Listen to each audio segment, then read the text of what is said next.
柔佛边加兰国能炼油及石油化学综合发展工地今天凌晨失火，火舌冲天，情况骇人。在场更发生了爆炸，冲击波甚至震动了附近的民宅，吓醒了一些民众。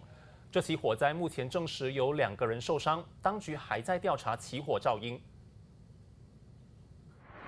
柔佛边加兰国能炼油及石油化学综合发展计划工地今天凌晨1点20分遭到火魔来袭，火势一发不可收拾，滚滚浓烟直扑天际，期间还发生了爆炸。居住在附近的居民表示，他当时正在睡觉，突然间感觉到一阵强烈震感，自家大门像是被人踢了几下，而所有的车辆也被触动了警笛。当他走出家门，就看见火光冲天，并闻到 很浓的汽油味道。哥打丁仪警区主任阿斯蒙证实，他们是在凌晨接获投报，国能边加兰炼油及石油化学综合发展计划的应急小组出动了5辆消拯车和30人大队，并在耗费将近1个小时后，在凌晨2点15分控制及扑灭火势。这起火患造成2名本地籍保安人员蒙受外伤，已经入院接受治疗。